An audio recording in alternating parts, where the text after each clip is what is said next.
എല്ലാവർക്കും ചാനൽ 13.8 സ്വാഗതം. ഞാൻ ഗൗതമൻ ആറ്റിൻകര. ഇന്ന് നമ്മൾ പറയുന്നത് വാമനാവതാരം. വാമനാവതാരം കാലഘടന അനുസരിച്ച് 6ാമത്തെ അവതാരമാണ്. അത് ദശാവതാരത്തിൽ അത് 5ാമതായിട്ടാണ് കാണിച്ചിരിക്കുന്നത്. അപ്പം പുരാണത്തിൽ എന്താ പറയുന്നത്? ഇന്ദ്രനേക്കാളും മികച്ച രീതിയിൽ ദേവലോകം ഭരിച്ച മഹാബലിയോട് ഇന്ദ്രന് തോന്നിയ അസൂയ കൊണ്ട് വിഷ്ണുവിനോട് ആവലാതി പറഞ്ഞ് വിഷ്ണുവിനെ കൊണ്ട് കൊല്ലിക്കുന്ന ഒരു കഥയാണ് പുരാണത്തിൽ മഹാബലിയുടെ കഥയായിട്ട് പറയുന്നത്. എന്നാൽ യഥാർത്ഥത്തിൽ എന്താണ്? ഈ 3 ലോകം പോയിട്ട് ഈ ഭൂമി മുഴുവനമോ അല്ലെങ്കിൽ ഇന്ത്യൻ സബ് കോണ്ടിനെൻറ്റോ എന്തിന് തമിഴകം പോലും മുഴുവൻ അടക്കി ഭരണം നടത്താത്ത ഒരു രാജാവായിരുന്നു മഹാബലി. അദ്ദേഹം 3ാം നൂറ്റാണ്ടിലെ ഗുപ്തരാജവംശത്തിൻ്റെ എഴുതാത്ത ചരിത്രം പോലെ തന്നെയാണ് തമിഴകത്തെ പല്ലവരാജവംശത്തിൻ്റെയും. ഗുപ്തരാജവംശത്തിൻ്റെ ചരിത്രം നമുക്കറിയാം. ആദ്യത്തെ 40-80 വർഷം ഭരിച്ചത് ബുദ്ധരാജാക്കന്മാരായിരുന്നു. എന്നാൽ വൈഷ്ണവ ഫോളോവേഴ്സായിരുന്ന ഗുപ്ത രാജാക്കന്മാരുടെ ചരിത്രത്തിൽ ഈ ബുദ്ധരാജാക്കന്മാരുടെ 80 വർഷം എഴുതിയിട്ടില്ല. അതിൽ നിന്ന് നീക്കിക്കളഞ്ഞിരിക്കുകയാണ്. അതുപോലെ തന്നെയാണ് ഈ തമിഴകത്തെയും ഏതാണ്ട് AD 250 മുതൽ 890 വരെയുള്ള 650 വർഷം ഏതാണ്ട് 36 രാജാക്കന്മാർ പല്ലവ രാജാക്കന്മാർ ഭരണം നടത്തി പല്ലവ രാജവംശത്തിൽ. അതിൽ പ്രധാനപ്പെട്ട 6 രാജാക്കന്മാർ അത് ബുദ്ധരാജാക്കന്മാരായിരുന്നു. AD 320 മുതൽ 335 വരെ ബുദ്ധവർമ്മൻ ഒന്നാമനും, 335 മുതൽ 340 വരെ ബുദ്ധയാങ്കുരനും, 510 മുതൽ 520 വരെ ബുദ്ധവർമ്മൻ രണ്ടാമനും, 710 മുതൽ 732 വരെ ഹിരണ്യവർമ്മനും, 732 മുതൽ 775 വരെ നന്ദിവർമ്മനും, 775 മുതൽ 815 വരെ ദന്തിവർമ്മനുമാണ് ഭരണം നടത്തുന്നത്. ഇതാണ് ഈ 6 രാജാക്കന്മാർ. ഇതിൽ അവസാനത്തെ ഹിരണ്യവർമ്മൻ, നന്ദിവർമ്മൻ, ദന്തിവർമ്മൻ ഇവർ 105 വർഷം തുടർച്ചയായിട്ട് ഭരണം നടത്തി. അതിനു മുമ്പ് ഭരണം നടത്തിയ ആൾക്കാർ വിട്ടുവിട്ടാണ് ഭരണം നടത്തിയത്. അപ്പോൾ ഇങ്ങനെ ഈ 6 രാജാക്കന്മാരുടെ കാലഘട്ടം അത് ഒഴിവാക്കിയാണ് ഇന്ന് പല്ലവ രാജവംശത്തിലെ ചരിത്രം എഴുതിയിട്ടുള്ളത്. കാരണം ഗുപ്തരാജ വംശത്തിലെ പോലെ തന്നെ ഇവർ 6 പേരും ബുദ്ധരാജാക്കന്മാരായിരുന്നു. അതുകൊണ്ട് തന്നെ ഇവരെ ഒഴിവാക്കി. കാരണം എന്താ വെച്ചാൽ ചരിത്രത്തിൽ പല്ലവ രാജവംശത്തെ അടയാളപ്പെടുത്തിയിരിക്കുന്നത് വൈഷ്ണവ ഫോളോവേഴ്സായിട്ടാണ്. അപ്പം ബുദ്ധന്മാരുടെ ഭരണകാലഘട്ടത്തിൽ ബുദ്ധജനങ്ങൾ ക്ലാസ് 1 സിറ്റിസൺ ആയിരുന്നു, 1ാം നമ്പർ.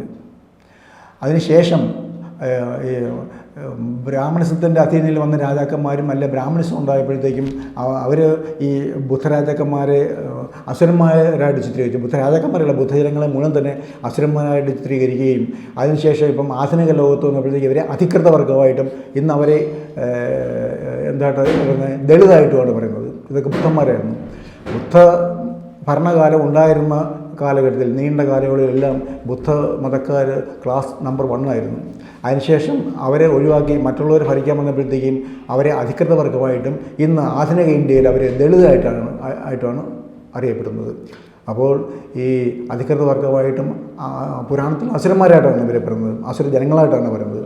അപ്പം ഈ ചരിത്രം എഴുതുമ്പോഴത്തേക്കും ഇതുപോലെ അസുരവംശത്തിൽപ്പെട്ട രാജാക്കന്മാർ ഇവരുടെ പിതാമഹന്മാരായിട്ടുണ്ടായിരുന്നു എഴുതി വയ്ക്കുന്നതും അല്ലെങ്കിൽ അധികൃത രാജാക്കന്മാർ അവരുടെ കുടുംബവും ഉണ്ടായിരുന്നു തങ്ങളുടെ രാജവംശം എന്ന് പറഞ്ഞ് ഇവർക്ക് നാണക്കേടാണ്.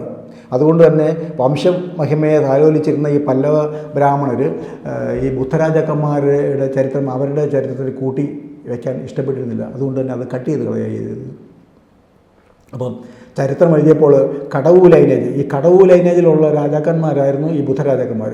അപ്പോൾ കടവു ലൈനേജിലുള്ള രാജാക്കന്മാരെ 6 പല്ലവ രാജാക്കന്മാരെ നീക്കം ചെയ്താണ് പല്ലവ ചരിത്രം ഇന്ന് എഴുതി വച്ചിരിക്കുന്നത്. അതുകൊണ്ട് തന്നെ ചരിത്ര വിദ്യാർത്ഥികൾക്കൊന്നും ഈ മഹാബലിയായിരുന്ന ഏത് രാജാവാണെന്നോ അതുകൊണ്ടൊക്കെ തന്നെയാണ് ആരാണ് മഹാബലി, അല്ലെ എന്താണ് മഹാബലി എവിടെയാണ് ഭരിച്ചത്, കേരളം ഭരിച്ചിരുന്നോ അല്ലെ എവിടെയാണ് ഭരിച്ചിരുന്നത്, അതോ ഗുജറാത്തിലാണോ എന്നൊക്കെ പറഞ്ഞുകൊണ്ട് ഇങ്ങനെ കള്ളക്കഥകളൊക്കെ എഴുതുന്നതും അല്ലെങ്കിൽ അതിനെ വ്യക്തമായിട്ട് ഈ മഹാബലിയെക്കുറിച്ച് ആർക്കും അറിയാൻ വയ്യാത്തതിൻ്റെ കാരണം ഇതാണ്. മഹാബലി ഉൾപ്പെടെയുള്ള 6 ബുദ്ധരാജാക്കന്മാരെ പല്ലവ രാജവംശത്തിൽ നീക്കം ചെയ്താണ് ചരിത്രം എഴുതിയിട്ടുള്ളത്. അതുപോലെ അവർ ഉണ്ടാക്കി വച്ചിരിക്കുന്നത് എല്ലാം മറ്റ് രാജാക്കന്മാരുടെ പേരിലാണ് അറിയപ്പെടുന്നത്. അതൊക്കെ വലിയ പ്രായം. അപ്പോൾ ഈ അവസാനത്തെ പല്ലവ ബുദ്ധരാജാവായിരുന്നതിനെയാണ് വിക്രമൻ എന്ന് പറഞ്ഞ വാമനൻ വിഷ്ണുവിൻ്റെ കൈകളാൽ കൊല്ലപ്പെട്ട ദന്തിവർമ്മനായിരുന്നു. മഹാബലി എന്ന വ്യാജനാമത്തിൽ ഓണം ആഘോഷിക്കപ്പെടുന്ന ഹതഭാഗ്യൻ, അദ്ദേഹത്തിൻ്റെ യഥാർത്ഥ പേര് ദന്തിവർമ്മൻ എന്നായിരുന്നു. അപ്പം അവരെയൊക്കെ ചരിത്രത്തിൽ നിന്ന് നീക്കം ചെയ്തെങ്കിലും അവരുടെ മുദ്രകളൊക്കെ ഇന്നും തമിഴകത്തുണ്ട്, ധാരാളം ഉണ്ട്. അവരെ ചരിത്രത്തിൽ നീക്കം ചെയ്തെങ്കിലും അവരൊക്കെ ഉണ്ടാക്കി വെച്ചതും അവർ പണിതതുമായിട്ടുള്ള ധാരാളം പ്രസ്ഥാനങ്ങൾ ഇന്നും തമിഴകത്തുണ്ട്. അതൊക്കെ മറ്റ് പല ആൾക്കാരുടെ പേരിലാണ് അറിയപ്പെടുന്നത് എന്ന് മാത്രമേ ഉള്ളൂ. അതൊക്കെ അന്വേഷിച്ച് നമുക്ക് കണ്ടുപിടിക്കാം. അപ്പോൾ പല്ലവരിലെ തന്നെ ഏറ്റവും മികച്ച രാജാവായിരുന്നു അത് ഹിരണ്യവർമ്മൻ മികച്ച ഒരു മല്ലയുദ്ധ വീരനായിരുന്നു ഹിരണ്യവർമ്മൻ. അതുകൊണ്ട് അദ്ദേഹത്തിന് അന്നത്തെ കാലത്ത് മറ്റ് മല്ലന്മാർക്കൊന്നും തോൽപ്പിക്കാൻ കഴിഞ്ഞിട്ടില്ല. അതുകൊണ്ട് അദ്ദേഹത്തെ ജനങ്ങൾ വിളിച്ചത് മല്ലന്മാരുടെ മല്ലൻ എന്ന അർത്ഥം വരുന്ന മാമല്ലൻ എന്ന് വിളിച്ചു. മാമല്ലൻ ആദ്യം ഇവരുടെ ക്യാപിറ്റൽ കൂടല്ലൂർ എന്ന് പറഞ്ഞ സ്ഥലത്തായിരുന്നു. അവരുടെ ക്യാപിറ്റലായിട്ട് ഭരണം നടത്തിയത്. അതിനുശേഷം പിന്നെ കാഞ്ചി തലസ്ഥാനമായിട്ട് കാഞ്ചിയിലേക്ക് വന്നു. അപ്പോൾ കാഞ്ചിയൊക്കെ വളരെയധികം അന്ന് ഡെവലപ്പായി. കാഞ്ചിയിൽ ഈ ഹിരണ്യവർമ്മൻ ഡെവലപ്പായി. അതിനുശേഷം അദ്ദേഹം അന്നത്തെ കാലത്തെ ഏറ്റവും മെയിൻ ഇൻകം ഇവരുടെ ഇത് പ്രഷ്യസ് സ്റ്റോൺ ട്രേഡായിരുന്നു. അതായത് രത്നങ്ങൾ, വൈരങ്ങൾ, മുത്തുകൾ അതുപോലൊക്കെ അതിൻ്റെ കച്ചവടമായിരുന്നു. അത് ധാരാളം ഇവിടുന്ന് റോമിലേക്കും ഈജിപ്തിലേക്കൊക്കെ അറബ് നേഷൻസിലേക്കൊക്കെ അവർ എക്സ്പോർട്ട് ചെയ്യുന്നുണ്ടായിരുന്നു. അതിൻ്റെ കച്ചവടമായിരുന്നു ഏറ്റവും കൂടുതൽ. അതുകൂടാതെ തന്നെ സ്പൈസസ്. അപ്പം അദ്ദേഹം ഇതിൻ്റെ കച്ചവടം ഇതാക്കാൻ വേണ്ടി അദ്ദേഹം വസവ സമുദ്ര തീരത്ത് ഒരു നഗരം പണിതു, അല്ലെങ്കിൽ പോർട്ട് സിറ്റി ഉണ്ടാക്കി. ആ പോർട്ട് സിറ്റി ഉണ്ടാക്കിയപ്പോഴത്തേക്കും അത് ഈ മാമല്ലൻ ഉണ്ടാക്കി, അല്ലെങ്കിൽ ഹിരണ്യവർമ്മൻ ഉണ്ടാക്കിക്കൊണ്ട് ആ പോർട്ട് സിറ്റിയുടെ പേര് മാമല്ലപുരം എന്നാക്കി. മാമല്ലൻ ഉണ്ടാക്കിയ പുരം മാമല്ലപുരം. അങ്ങനെയാണ് ആ സിറ്റിക്ക് മാമല്ലപുരം എന്ന് പേര് വന്നത്. പക്ഷേ ഇന്ന് ചരിത്രത്തിൽ അത് ചോദിച്ചേക്കുന്നത് അത് നരസിംഹവർമ്മൻ എന്ന് പറഞ്ഞ രാജാവ്, വൈഷ്ണവ രാജാവ് ഉണ്ടാക്കിയെന്ന് പറഞ്ഞു. അതൊക്കെ വളരെ തെറ്റാണ്. ഒന്നുമില്ല, മാമല്ലൻ ഉണ്ടാക്കിയതാണ് മാമല്ലപുരം. ആ മാമല്ലപുരമാണ് ഇന്ന് മഹാബലിപുരമായിട്ട് അറിയപ്പെടുന്നത്. അത് നമുക്ക് വഴിയെ പറയാം.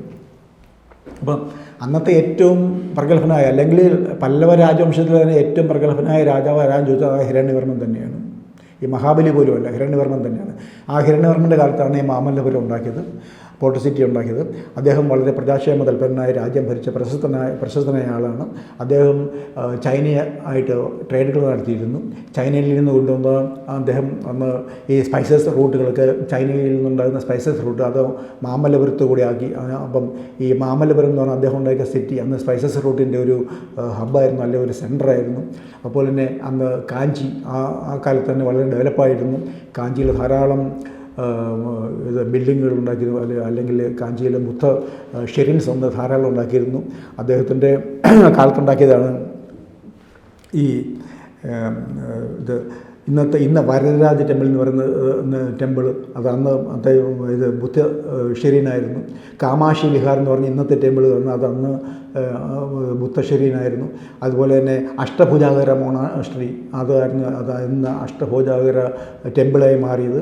അതുപോലെ ഏകംബരനാഥ് വിഹാരമായിരുന്നു, അതാണ് ഇത് ഏകംബരനാഥ ക്ഷേത്രമായി മാറിയത്. ഇതെല്ലാം ഉണ്ടാക്കിയത് ഇദ്ദേഹത്തിൻ്റെ കാലത്താണ്. അതുകൂടാതെ അദ്ദേഹം കാഞ്ചിയെ മികച്ച ഒരു ലേണിംഗ് സെൻ്ററാക്കി മാറ്റുന്നതിനുള്ള പ്രാരംഭ നടപടികളൊക്കെ ആരംഭിച്ചിരുന്നു. അതിനുശേഷം പിന്നെ അദ്ദേഹത്തിൻ്റെ ശേഷം അദ്ദേഹത്തിൻ്റെ മകൻ നന്ദിവർമ്മനാണ് ഭരണം നടത്തിയത്. നന്ദിവർമ്മൻ്റെ ശേഷം ആണ് ഈ മഹാബലി എന്ന് വിളിച്ച് അവഹേളിക്കുന്ന ദന്തിവർമ്മൻ ഭരണം കണ്ടിട്ടുള്ളത്. അത് AD 775 അപ്പം മുത്തച്ഛനെ പോലെ തന്നെ, അച്ഛനെ പോലെയല്ല, മുത്തച്ഛനെ പോലെ ഒരു മികച്ച രാജാവാകാനാണ് എപ്പോഴും ദന്തിവർമ്മ ശ്രമിച്ചത്. മുത്തച്ഛൻ എത്ര പ്രശസ്തനായിരുന്നോ, പ്രജാക്ഷേമ തൽപരനായിരുന്നോ, ആ ചുവട് പിടിച്ചാണ് ദന്തിവർമ്മ ഭരണം നടത്തിയത്. 775 അദ്ദേഹം ഭരണം ഏറ്റെടുത്തപ്പോൾ ഉടനെ തന്നെ അദ്ദേഹം തമിഴകത്തെ, അല്ലെങ്കിൽ ഈ പല്ലവ ദേശത്തെ മുഴുവൻ റിപ്പബ്ലിക്കായി പ്രഖ്യാപിച്ചു. അത് മുത്തച്ഛൻ ചെയ്തില്ല. അതിനേക്കാൾ ഒരുപടി കൂടി മുന്നോട്ട് കൂടി അദ്ദേഹം തമിഴകത്തെ ഒരു റിപ്പബ്ലിക്കായിട്ട് പ്രഖ്യാപിക്കുകയും പ്രജകളുടെ ക്ഷേമം മാത്രം മുൻനിർത്തി അദ്ദേഹം ഭരണം നടത്തുകയും ചെയ്തു. അതായത് മിനിമം ടാക്സ്, ആ മിനിമം ടാക്സ് വാങ്ങി മാക്സിമം സോഷ്യൽ വെൽഫെയർ നടത്തുക എന്നതായിരുന്നു ദന്തിവർമ്മൻ്റെ ഉദ്ദേശം. അങ്ങനെ തന്നെ ചെയ്തു. അതുപോലെ തന്നെ വെർട്ടിക്കൽ കാസ്റ്റിസം അന്നുണ്ടായിരുന്നില്ല, എല്ലാവർക്കും അതുപോലെ തന്നെ ഈക്വാളിറ്റി ഉണ്ടായിരുന്നു. അതുപോലെ തന്നെ മാക്സിമം പ്രൊഡക്ഷൻ, അതുപോലെ എംപ്ലോയ്മെൻറ്റ് ഉണ്ടാക്കി. അതുപോലെ തന്നെ ഒരു എക്സ്പ്ലോയിറ്റേഷൻ, യാഗം അല്ലെങ്കിൽ ബ്ലൈൻഡ് ബിലീവ് അത് ഒരു തരത്തിലും പുള്ളി അനുവദിച്ചിരുന്നില്ല. എഡ്യൂക്കേഷന് വേണ്ടി ധാരാളം വിഹാരങ്ങളുണ്ടാക്കി. അതുപോലെ തന്നെ എക്സ്പോർട്ട് വളരെയധികം ഡെവലപ്പ് ചെയ്തു, ട്രേഡ് വളരെയധികം ഡെവലപ്പ് ചെയ്തു, പബ്ലിക് വെൽഫെയറിന് ധാരാളം നടത്തി. അങ്ങനെ ഈ പ്രഷ്യസ് സ്റ്റോണിൻ്റെ കച്ചവടം അത് പണ്ടത്തെക്കാൾ കൂടുതൽ ഉണ്ടായി. അതുപോലെ തന്നെ സ്പൈസസ് ട്രേഡും അതും പുരോഗതി പ്രാപിച്ചു. കൃഷി, മറ്റ് കൈത്തറി, അതുപോലെ തന്നെ ഈ കരകൗശല പണികൾ, ഇതെല്ലാം എല്ലാ തരത്തിലുള്ള ട്രേഡുകളും ഒന്ന് വളരെയധികം വിപുലപ്പെടുത്താൻ ഈ ദന്തിവർമ്മന് സാധിച്ചു. അതുകൂടാതെ മുത്തച്ഛനാണെങ്കിൽ ചൈനയിൽ നിന്ന് പട്ട് കൊണ്ടുവന്ന് ഇവിടെ പട്ട് ട്രേഡ് നടത്തിയിരുന്നെങ്കിൽ നമ്മുടെ ദന്തിവർമ്മൻ, അല്ലെങ്കിൽ മഹാബലി എന്ന് വിളിച്ച് അവഹേളിക്കുന്ന ഈ മനുഷ്യൻ എന്ത് ചെയ്തു? ചൈനയിൽ നിന്ന് ഈ പട്ട് വ്യവസായം തുടങ്ങാനുള്ള എല്ലാ സാമഗ്രികളും അവിടുന്ന് ഇവിടെ എത്തിക്കുകയും അങ്ങനെ അതിൻ്റെ ടെക്നോളജി ഇവിടെ എത്തിക്കുകയും ഇവിടെ ഗ്രാമപ്രദേശത്തെല്ലാം പട്ടുനൂൽ വ്യവസായം ആരംഭിക്കുകയും അതിൻ്റെ തറികൾ പട്ട് നെയ്യുന്ന തറികളെല്ലാം കാഞ്ചിയിൽ പല പ്രദേശത്തും സ്ഥാപിക്കുകയും ചെയ്തു. അങ്ങനെ കൊണ്ട് ഇടുന്ന പട്ടുനൂൽ വ്യവസായം തുടങ്ങുകയും പട്ടുനൂലുണ്ടാക്കുകയും പട്ടുനൂൽ പുഴുക്കളൊക്കെ വളർത്തുകയും അതിൽ നിന്ന് പട്ടുനൂലുണ്ടാക്കുകയും ആ പട്ടുനൂല് കൊണ്ട് അതെല്ലാം ഡൈ ചെയ്തും അതിൽ നിന്ന് പട്ട് വ്യവസായം കാഞ്ചിയിൽ ധാരാളം സ്ഥലത്ത് അതിൻ്റെ വ്യവസായങ്ങൾ ആരംഭിച്ചു. അതിൻ്റെ പട്ട് നെയ്യുന്ന തറികൾ ആരംഭിച്ചു. അങ്ങനെ ആരംഭിച്ച ആ പട്ട് ആണ് പിന്നീട് കാഞ്ചീപുരം സിൽക്ക് എന്ന് വലിയ പ്രശസ്തമായത്. അതായത് മഹാബലി എന്ന് വിളിച്ച് അവഹേളിക്കുന്ന ആ മനുഷ്യനാണ് ഇന്ത്യയിലെ അല്ലെങ്കിൽ തമിഴകത്തെ കാഞ്ചീപുരം സിൽക്കിൻ്റെ ഫൗണ്ടർ എന്ന് നമുക്ക് നിസ്സംശയം പറയാം. അതിന് യാതൊരു സംശയമില്ല. അപ്പം അതൊക്കെ ആരും അറിയാതിരിക്കാൻ വേണ്ടിയാണ് ഈ മഹാബലി ആരാണെന്ന് എന്ന കാര്യം വ്യക്തമായി നമ്മളോട് ചരിത്രത്തിൽ പറയാതിരിക്കുന്നത്. കാരണം അതൊക്കെ പറഞ്ഞാൽ അദ്ദേഹത്തിന് അതിൻ്റെ ക്രെഡിറ്റൊക്കെ ബുദ്ധരാജാക്കന്മാർക്ക് കിട്ടും, അല്ലെങ്കിൽ മഹാബലിക്ക് കിട്ടും. അതുകൊണ്ടാണ് അദ്ദേഹത്തിൻ്റെ പേര് പോലും മാറ്റി മഹാബലി എന്നൊക്കെ ഈ നന്ദിവർമ്മന് കിട്ടും. അതുകൊണ്ടാണ് അദ്ദേഹത്തെ മഹാബലി എന്ന് വിളിച്ച് അവഹേളിക്കുന്നതും. മഹാബലി എന്ന് പേര് കൊടുത്താൽ അത് ആരും പ്രത്യേകിച്ച് അറിയരുത്. കാരണം ബലി എന്നതൊരു കോമൺ പേരാണ്. അത് ആർക്കും പ്രത്യേകിച്ച് പറയാൻ പറ്റാതെ ഏതാണ് എന്നാണ് ജീവിച്ചിരുന്നത് എവിടെയാണ് ഭരിച്ചിരുന്നതെന്നും ആർക്കും അറിയാൻ പറ്റില്ല. അതുകൊണ്ടാണ് അദ്ദേഹത്തെ ബലി അല്ലെങ്കിൽ മഹാബലി എന്നൊക്കെ വിളിച്ചിരുന്നത്. ഇത് അദ്ദേഹം ശരിക്കും ഹിരണ്യവർമ്മൻ്റെ കൊച്ചുമകനായ ദന്തിവർമ്മൻ തന്നെയായിരുന്നു. AD 775 ഭരണം രാജാവായി തമിഴകം ഭരിച്ചിരുന്ന രാജാവായിരുന്നു ദന്തിവർമ്മൻ. അദ്ദേഹമാണ് കാഞ്ചീപുരം സിൽക്ക് എന്ന് പറയുന്നത്. അങ്ങനെ നല്ല രീതിയിൽ ഭരണം നടത്തിക്കൊണ്ടിരുന്ന ഈ കാലഘട്ടത്തിൽ ഒരു രാഷ്ട്രകൂട രാജാവായ ഗോവിന്ദ തേർഡ് 803 കാഞ്ചി ആക്രമിച്ച് നമ്മുടെ ദന്തിവർമ്മനെ തോൽപ്പിച്ചത് ആക്രമിച്ചു എന്ന് പറഞ്ഞാൽ വലിയ സൈന്യം വന്ന് ആക്രമിക്കേണ്ട കാര്യമൊന്നുമില്ല. കാരണം ദന്തിവർമ്മൻ വലിയ സൈന്യത്തെ ഒന്നും തീറ്റിപ്പോറ്റി വളർത്തിയൊന്നിരുന്നില്ല. അദ്ദേഹം പ്രകാശക്ഷേമ തൽപരനായി റിപ്പബ്ലിക്കായി രാജ്യം ഭരിച്ചിരുന്നതുകൊണ്ട് അദ്ദേഹത്തിന് വലിയ സൈന്യങ്ങളൊന്നും ഉണ്ടായിരുന്നില്ല. അതുകൊണ്ട് വളരെ ഈസി ആയിട്ട് തന്നെ രാഷ്ട്രകൂട രാജാവായ ഈ ഗോവിന്ദ തേർഡ് എന്ന് പറഞ്ഞാൽ വലിയ ഭയങ്കര ഏതോ ഒരു പോരാളിയായിരുന്നു. അദ്ദേഹം അന്ന് സെൻട്രൽ ഇന്ത്യ വരെ പല ആൾക്കാരെ ആക്രമിച്ച് കീഴ്പ്പെടുത്തിയിട്ടുണ്ട്. അദ്ദേഹം ഭയങ്കര ഒരു യുദ്ധവീരനായിരുന്നു. അദ്ദേഹത്തിന് നമ്മുടെ ദന്തിവർമ്മൻ തോൽപ്പിക്കാൻ അധികം പ്രയാസപ്പെടേണ്ടി വന്നില്ല. എന്തായാലും തോൽപ്പിച്ചിട്ട് പോലും അദ്ദേഹം ദന്തിവർമ്മനെ ഏതെങ്കിലും തരത്തിൽ ആക്രമിക്കുകയോ ആരെങ്കിലും കൊല്ലുകയോ അല്ലെങ്കിൽ എന്തെങ്കിലും അവിടുന്ന് എടുത്തുകൊണ്ട് പോവുകയോ അല്ലെങ്കിൽ ദന്തിവർമ്മൻ്റെ രാജ്യം രാഷ്ട്രകൂട രാജ്യത്തിൻ്റെ കൂടെ കൂടിച്ചേർക്കുക ഒന്നും ചെയ്തില്ല. അദ്ദേഹം എല്ലാം തിരിച്ചു കൊടുത്തിട്ട് അദ്ദേഹം പോവുകയാണ് ചെയ്തത്. ഈ ഗോവിന്ദ തേർഡ് പോവുകയാണ് ചെയ്തത്. കാരണം ഈ ഇദ്ദേഹത്തിൻ്റെ ദന്തിവർമ്മൻ്റെ മുത്തച്ഛൻ ഹിരണ്യവർമ്മന് രാഷ്ട്രകൂടത്തിൽ നിന്ന് ഒരു കല്യാണം കഴിച്ചിട്ടുണ്ടായിരുന്നു. ഒരുപക്ഷെ അതുകൊണ്ടായിരിക്കാം അല്ലെങ്കിൽ ഇദ്ദേഹത്തിൻ്റെ മഹാമനസ്കത കൊണ്ടായിരിക്കാം ഇങ്ങനെ ഒരു ആളെ ഒന്നും ചെയ്യാതെ തന്നെ ആക്രമിച്ചു കീഴ്പ്പെടുത്തി എന്നുള്ളതല്ലാതെ ഒന്നും ചെയ്തില്ല. അദ്ദേഹം തിരിച്ചുപോയി. ഈ ഗോവിന്ദ തേർഡ് തിരിച്ചുപോയി.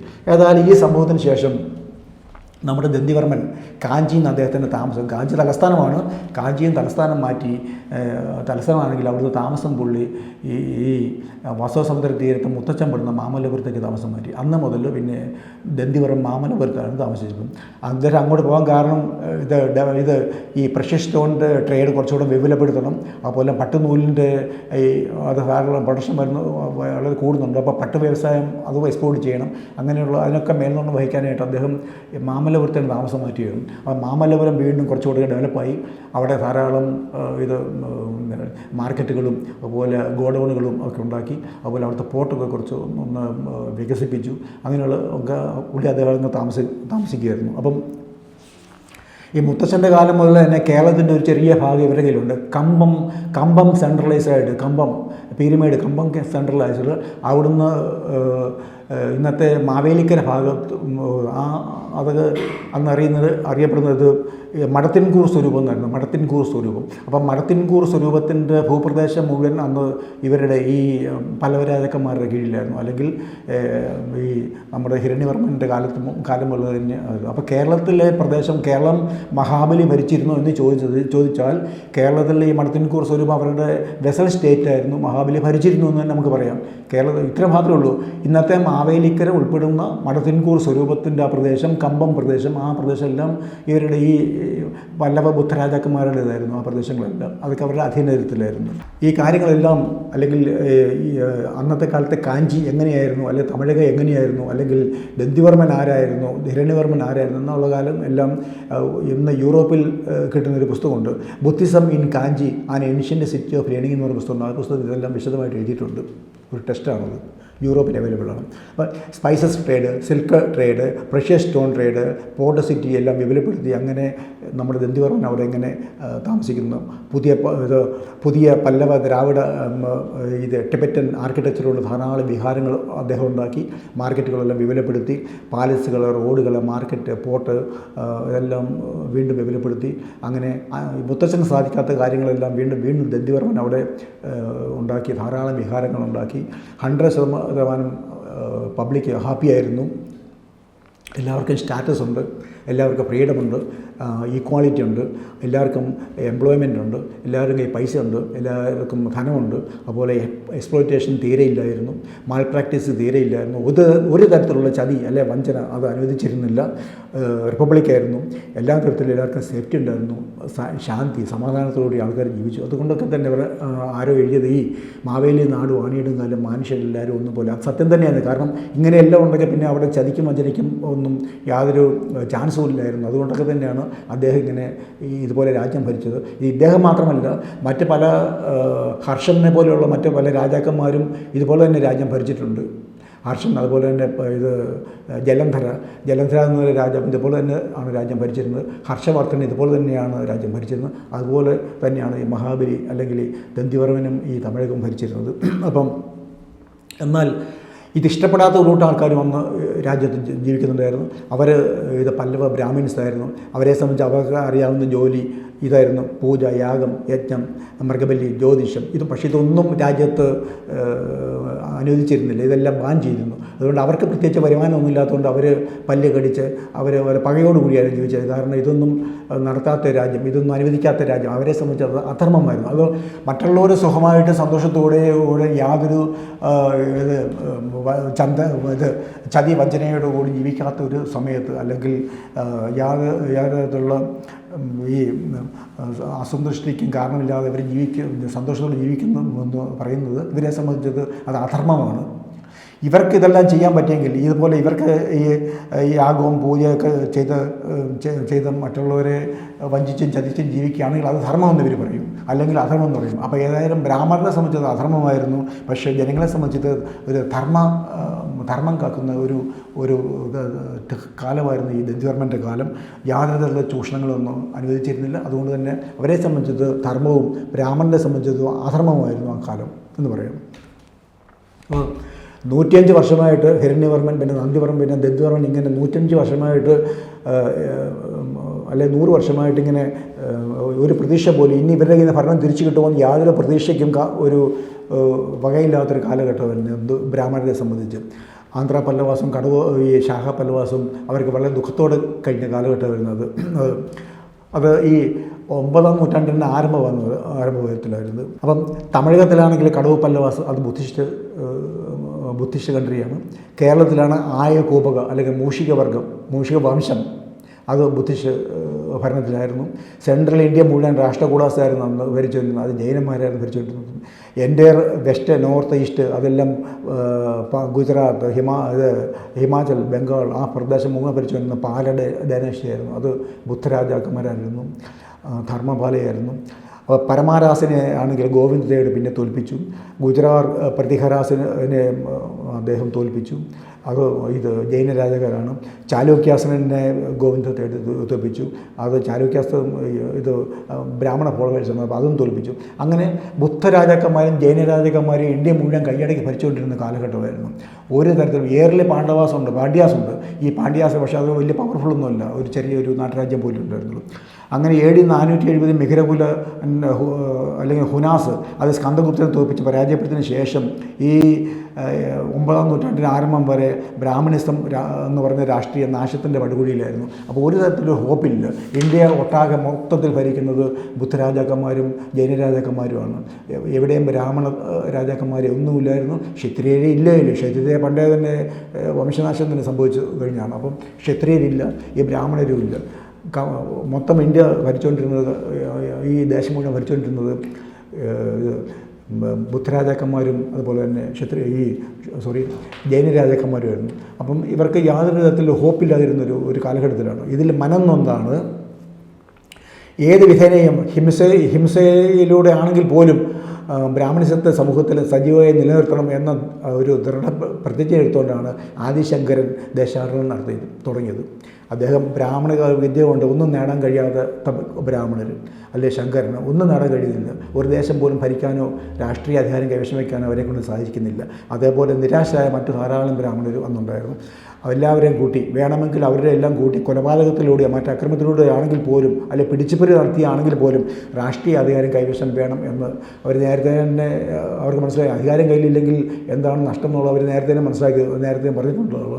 അപ്പം എങ്ങനെയായാലും അധികാരം ആയിരുന്നു ഇവരുടെ ലക്ഷ്യം. അതിനുവേണ്ടിയാണ് ഒരു മിഷൻ എന്ന നിലയിലാണ് ഒരു ബ്രാഹ്മണിക്ക് അല്ലെങ്കിൽ ഒരു വൈഷ്ണവ റിവൈവലിസം ഉണ്ടാക്കാൻ ഒരു മിഷനോട് കൂടിയാണ് ഇദ്ദേഹം ദേശാടനം നടത്തിയത്. ഈ ആദിശങ്കരൻ അദ്ദേഹം പലരെയും പോയി കണ്ടു, പലരെയും സംസാരിച്ചു.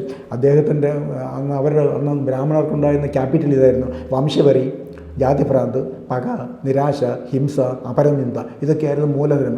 ഇത്തരം മൂലധനം കൈവച്ചുകൊണ്ടായിരുന്നു ദേശാടനം നടത്തി പല രാജാക്കന്മാരുമായിട്ട് പല ദിക്കിലും പോയിരുന്ന് ഇവർ ചർച്ചകൾ നടത്തി. എങ്ങനെ ഈ ബുദ്ധ ജൈന രാജാക്കന്മാരെ ഇവരുടെ ഭരണത്തിൽ നിന്ന് ഓടിക്കാം, അല്ലെ ഇവിടുന്ന് തന്നെ ഓടിച്ച് നമുക്ക് അധികാരം പിടിച്ചെടുക്കാം എന്നതായിരുന്നു ഇവരുടെ ഏറ്റവും വലിയ അജണ്ട. ആ അജണ്ടയോടുകൂടി അതേ മുൻനിർത്തി ഇവർ ചർച്ചകൾ നടത്തുകയും അതിനുവേണ്ടി ബ്ലൂ പ്രിൻ്റ് തയ്യാറാക്കുകയും ചെയ്തു. അങ്ങനെ ഇപ്പോഴല്ലെങ്കിൽ എങ്ങുമില്ല, നൗ ഓർ നെവർ. ഇപ്പം അധികാരം പിടിച്ചെടുത്തെങ്കിൽ പിന്നെ ഒരിക്കലും നമുക്ക് അധികാരം കിട്ടത്തില്ല എന്നായിരുന്നു അവർ പറഞ്ഞുകൊണ്ട് നടന്നത്. അപ്പോൾ അവരങ്ങനെ ആയുധം എടുത്തെങ്കിലും ഹിംസയിലൂടെങ്കിലും അധികാരം പിടിച്ചെടുക്കണമെന്ന് ഒരൊറ്റ ചിന്ത മാത്രമേ ഉണ്ടായിരുന്നുള്ളൂ. അങ്ങനെ ഇന്ത്യ പല സ്ഥലത്തും കറങ്ങി ഈ ആദിശങ്കരൻ തമിഴകത്ത് എത്തിയപ്പോഴത്തേക്ക് അവിടെ അന്ന് ദന്തിവർമ്മൻ്റെ ഭരണമാണ്. ദന്തിവർമ്മൻ്റെ ഭരണത്തിൽ എല്ലാവരും സന്തുഷ്ടരാണ്. അപ്പോൾ അസന്തുഷ്ടരായിട്ടുള്ള ആൾക്കാരെ അദ്ദേഹം കണ്ടുപിടിച്ചു. അതാരായിരുന്നു? അത് ആന്ധ്ര പല്ലവാസവും ശാഖ പല്ലവാസമായിരുന്നു. അവർ ബ്രാഹ്മണരായിരുന്നു. അവരെ കണ്ടുപിടിച്ചു പറഞ്ഞു, ഇതുപോലെ നിങ്ങളുടെ ഫാമിലിയിലുള്ളവരാണെങ്കിൽ പോലും കടവ് പല്ലവാസിൻ്റെ ഈ ബുദ്ധരാജാക്കന്മാരുടെ ഭരണം തീർത്താലിന് മാത്രമേ നമുക്ക് എന്തെങ്കിലും രക്ഷയുള്ളൂ. അല്ലെങ്കിൽ ഇവരെ കയ്യിൽ നിന്ന് ഒരിക്കലും നമുക്ക് ഭരണം തിരിച്ചു കിട്ടില്ല. രാഷ്ട്രീയ അധികാരം ഇല്ലെങ്കിൽ നമുക്ക് നമ്മുടെ ബ്രാഹ്മണിസം തന്നെ നിലനിർത്താൻ വളരെ ബുദ്ധിമുട്ടാണ്. അങ്ങനെ വംശവരി ഇവരുടെ തലയിൽ കുത്തിവെച്ചു. അധികാരമോഹം, വംശീയ വിദ്വേഷം, ഇങ്ങനെ വിഷം ഒക്കെ അവരുടെ തലയിൽ കുത്തിവെച്ച് അവരെ എന്ത് അധർമ്മം ചെയ്യാനും അവരെ പ്രാപ്തരാക്കിയത് ഈ ആദിശങ്കരനായിരുന്നു. അങ്ങനെ വംശീയമായ പകയും അധികാരഭ്രാന്തും തലയ്ക്ക് പിടിച്ച ആന്ധ്ര പല്ലവാസ് ഒരു ദിവസം ഇദ്ദേഹം പോയതിനു ശേഷം വിഷ്ണുവിനെ കാണാനായിട്ട് അമരാവതിയിലേക്ക് പോയി. അമരാവതിയിലാണ് ഈ വൈകുണ്ഠം എന്ന് പറയുന്നത്. അവിടെയാണ് വിഷ്ണു താമസിക്കുന്നത്. അവിടെ പോയി അവിടെ ചെന്ന് ആദിശങ്കരൻ്റെ സ്റ്റഡി ക്ലാസ് ലൂടെ ഇവർക്ക് കിട്ടിയ ഈ ഉത്ബോധനം അത് വിഷ്ണുവിനെ പറഞ്ഞ് കേൾപ്പിച്ചു. വിഷ്ണു ഇതെല്ലാം ബ്രാഹ്മണ തകർച്ചയിൽ നിന്ന് രക്ഷിക്കാൻ ഒരു വഴിയും കാണാതിരുന്ന് വിഷ്ണുവിൻ്റെ സംഗതി ഇഷ്ടപ്പെട്ടു. ഇവർ പറഞ്ഞതൊക്കെ ഇഷ്ടപ്പെട്ടു. അപ്പം പറഞ്ഞു, അറ്റ്ലീസ്റ്റ് ഒരു ദേശമെങ്കിലും പിടിക്കാൻ കൈപ്പെട്ടിൽ ഒതുക്കാൻ സാധിച്ചാൽ അത്രയും നല്ലത്. അല്ലെങ്കിൽ എൻ്റെ ഇന്ത്യ ഇന്ത്യയുടെ ഭാഗത്തൊന്നും കേട്ടില്ല. കാരണം ഈ പാലയിലെ ധർമ്മപാല എന്ന് പറഞ്ഞ രാജാവോ അല്ലെങ്കിൽ രാഷ്ട്രകൂടാസിലെ ഗോവിന്ദത്തേടെന്ന് പറഞ്ഞ രാജാവൊക്കെ ഭയങ്കര ശക്തന്മാരായ രാജാക്കന്മാരാണ്. അവരുടെ അടുത്തൊന്നും പോയി ഒന്നും ചെയ്യാൻ പറ്റത്തില്ല. അല്ലെങ്കിൽ അവിടെ അടുത്ത് എന്തെങ്കിലും അവതാരം വിദ്യ കാണിക്കാനോ അല്ലെങ്കിൽ അവരെ ആക്രമിക്കാൻ പോകാനൊന്നും പറ്റത്തില്ല. അതുകൊണ്ട് നമുക്കൊരു കാര്യം ചെയ്യാം, ഈ തമിഴകം ഭരിക്കുന്ന ദന്തിവർമ്മനെ എന്തെങ്കിലും ചെയ്ത് ആക്രമിക്കാൻ പോകാനും പറ്റത്തില്ല. അപ്പം ചിലപ്പം മറ്റവർ വന്ന് ഇവരെ ആക്രമിക്കുമായിരിക്കും. അതുകൊണ്ട് അങ്ങനെയുള്ള പറ്റില്ല. ഏതെങ്കിലും ചതിപ്രയോഗത്തിലൂടെ അദ്ദേഹത്തെ നമുക്ക് വീഴ്ത്താമെന്ന് നോക്കാം. അങ്ങനെ അതേ പറ്റുള്ളൂ. പക്ഷേ അതിനുള്ള മറ്റ് സെറ്റപ്പുകളൊന്നും ഇല്ലായിരുന്നു. ഏതെങ്കിലും ചതിയിലൂടെ ഇദ്ദേഹമില്ല. അപ്പം അതിനുള്ള മാർഗ്ഗം ഇദ്ദേഹത്തിൻ്റെ ദുർബലത എന്താണ്? ദന്തിവർമ്മൻ്റെ ഒരു ദുർബലതയാണ്. കാരണം അദ്ദേഹം വളരെ ദാനശീലനാണ്. ശരി, എന്നാൽ ദാനശീലത്തെ പിടിച്ച് ചതി നടത്തി അട്ടിമറി നടത്തി അദ്ദേഹത്തെ നിഷ്കാസിതനാക്കാം എന്നാണ് ഇവർ കണക്ക് കൂട്ടിയത്. അങ്ങനെ ഇവർ പ്ലാൻ ചെയ്തു.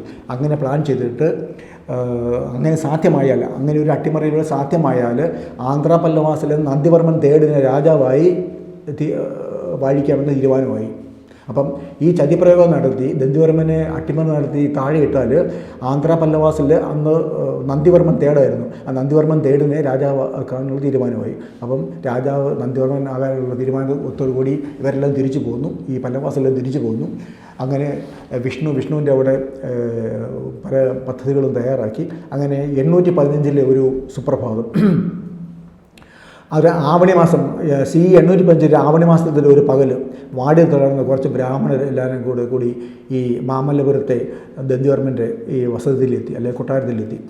അപ്പോഴത്തേക്കും മാമല്ലപുരത്ത് അവിടെ എത്തിയപ്പോഴത്തേക്കും അതിഥികളെ വേണ്ടവണ്ണം സൽക്കരിച്ച് അവർക്ക് താമസിക്കാനുള്ള ഏർപ്പാടുകളൊക്കെ ദന്ത്യവർമ്മ ചെയ്തു കൊടുത്തപ്പോൾ എന്നും അതിരാവിലെ ഇദ്ദേഹം നടക്കാനൊക്കെ പോകും. ആ സമയത്ത് അതിന് മുമ്പ് തന്നെ ആ പോണ വഴി തന്നെ ഈ അതിഥികളെ പുള്ളി എന്നും പോയി കാണും, അവരുടെ ക്ഷേമം അന്വേഷിക്കും, എന്തെങ്കിലും വേണോ, എന്തെങ്കിലും കുറവുണ്ടോ എന്നൊക്കെ എന്നും പുള്ളി അന്വേഷിക്കുമായിരുന്നു. അതാണ് ദന്ത്യവർമ്മൻ്റെ രീതിയാണത്. അങ്ങനെ 1-2 ദിവസം കഴിഞ്ഞപ്പോഴത്തേക്ക് ഒരു ദിവസം വളരെ നാടകീയമായിട്ട് ഈ ബ്രാഹ്മണരെല്ലാം കൂടി ചില ആവശ്യം ഉന്നയിച്ചു. അവർ പറഞ്ഞു, ഞങ്ങൾക്ക് താങ്കളോട് ചില കാര്യങ്ങൾ സംസാരിക്കാനുണ്ട്. എന്ത് വേണം സംസാരിച്ചാൽ ഞാനല്ലേ രാജാവ്, എന്ത് വേണമെങ്കിലും സംസാരിച്ചു, ഞാൻ തരാമെന്നൊക്കെ പുള്ളി വാക്ക് കൊടുത്തു. എന്തും തരുമോ പറഞ്ഞാൽ, ഞങ്ങൾക്ക് വേണ്ടത് എന്തും താങ്കൾ തരുമോ എന്ന് ചോദിച്ചപ്പോഴത്തേക്കും എന്താ ഞാൻ രാജാവാണെങ്കിൽ നിങ്ങൾക്ക് ചോദിക്കും, ഞാൻ നിങ്ങൾക്ക് തന്നിരിക്കും, വാക്ക് തരുമെന്ന് പറഞ്ഞു. ഇത് കേട്ടത് ഇവർ ആവശ്യങ്ങൾ ഉന്നയിച്ചു. ഇവരുന്നയിച്ച ആവശ്യങ്ങൾ ഇന്നതൊക്കെയാണ്. അവർക്ക് പകുതി കൺട്രി വേണം, അതായത് അന്നത്തെ പല്ലവ രാജ്യത്തിൻ്റെ പകുതി അവർക്ക് വേണം. 1. 2, അവർ പറഞ്ഞു ഓവർസീസ് ട്രേഡ് റൈറ്റ്, അതായത് ഇൻ്റർനാഷണൽ ചെയ്യുന്ന ഈ ട്രേഡ് നടത്തുന്ന റൈറ്റ്സ് വേണം. അതായത് പ്രഷ്യസ് സ്റ്റോൺസിൻ്റെയും സ്പൈസസിൻ്റെയൊക്കെ ഇൻ്റർനാഷണൽ ട്രേഡിൻ്റെ ആ ലൈസൻസ് അല്ലെങ്കിൽ അത് അവർക്ക് വേണം, റൈറ്റ്സ്. 3ാമത് പറഞ്ഞത് ഇപ്പം കൊട്ടാരത്തിലിരിക്കുന്ന മുഴുവൻ സ്റ്റോക്കും വെൽത്ത് അത് മുഴുവൻ അവർക്ക് വേണം. ഇതെല്ലാം കേട്ടപ്പോഴത്തേക്കും എന്തും ചോദിച്ചോളും, ഞാൻ നൽകിയിരിക്കുന്ന എന്ന് ഉറപ്പിൽ കൊടുത്തപ്പോഴാണ് ഇവരെ ഇതെല്ലാം ചോദിച്ചോളൂ. അപ്പോഴത്തേക്കും അവർ പറഞ്ഞു, നിങ്ങളെൻ്റെ രാജ്യം നശിപ്പിക്കാൻ വേണ്ടിയാണോ വന്നത്, അതോ നിങ്ങൾ ഇത്രയൊക്കെ ചോദ്യം ചെയ്തു? അപ്പോഴത്തേക്കും ഇവർ പറഞ്ഞു, എന്ത് ചോദിച്ചാലും തരുമെന്ന് താങ്കൾ പറഞ്ഞില്ലേ, താങ്കൾ പറഞ്ഞതിന് ശേഷമല്ലേ ഞങ്ങൾ ആവശ്യങ്ങൾ ഉന്നയിച്ച് എന്ന് ചോദിച്ചു. അങ്ങനെ അദ്ദേഹത്തിൻ്റെ വാ അടപ്പിച്ചു. പക്ഷേ ഈ സമയത്ത് അദ്ദേഹത്തിൻ്റെ ഭടന്മാരെ വിളിച്ചപ്പോഴത്തേക്കും ഉടനെ തന്നെ ഇവർ വന്ന് അദ്ദേഹത്തിൻ്റെ വാ പൊത്തിപ്പിടിക്കുകയും ശബ്ദം ഉണ്ടാക്കാതെ വാ പൊത്തിപ്പിടിക്കുകയും വായു വല തുണിയൊക്കെ കുത്തിച്ചിരിക്കുകയും അദ്ദേഹത്തെ ഒരു ബന്ദിയായിട്ട് പിടിച്ചു. അപ്പോഴത്തേക്കും പറഞ്ഞ ഈ ഒരു കുള്ളൻ മുന്നോട്ട് വന്നത്, ഞാനാണ് ത്രിവിക്രമൻ, ഞാനാണ് ഇപ്പോഴത്തെ വിഷ്ണു എന്ന് പറഞ്ഞു. അപ്പോഴാണ് ഈ കൂടെ വന്നതിൽ ഒരുത്തരം വിഷ്ണു ആണെന്നുള്ള കാര്യം നമ്മുടെ ഈ ദന്ത്യവർമ്മൻ അറിയുന്നത്. അപ്പോഴത്തെ അപകടം മനസ്സിലായി, ഇനി രക്ഷയില്ല. അവരിവരെ ബന്ദിയാക്കി കഴിഞ്ഞു. ഈ സമയത്ത് ഇവർ നേരത്തെ പറഞ്ഞ് ഉറപ്പിച്ച പോലെ അതുകൊണ്ടാവാം ധാരാളം ബ്രാഹ്മണ ഗുണ്ടകളൊക്കെ ഈ കൊട്ടാരത്തിലേക്ക് മാമല്ലപുരത്തെ കൊട്ടാരത്തിലേക്ക് എരിച്ച് കയറുകയും അവരവിടെ കണ്ട സാധനങ്ങളെല്ലാം കൈക്കലാക്കുകയും അവിടെ വന്ന ആൾക്കാർ, അവിടെയുള്ള കൊട്ടാരത്തിൽ ധാരാളം ആൾക്കാരുണ്ട്, കോട്ടിയേഴ്സ് ഉണ്ട്, കണ്ടവരെല്ലാം വെട്ടിക്കൊന്നു.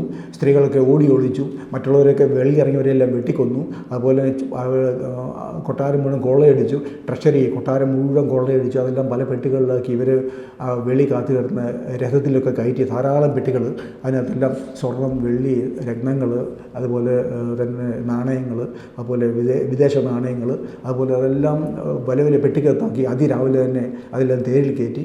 അതിരാവിലെ തന്നെ ഇദ്ദേഹത്തെയും പിടിച്ച് ഒരു തേരിൽ കയറ്റി ഇവരെല്ലാം ഒരു കോൺവോയ് ആയിട്ട് തന്നെ ദൂരേക്ക് ഓടിപ്പോകുന്നത് പല ആൾക്കാരും കണ്ടു.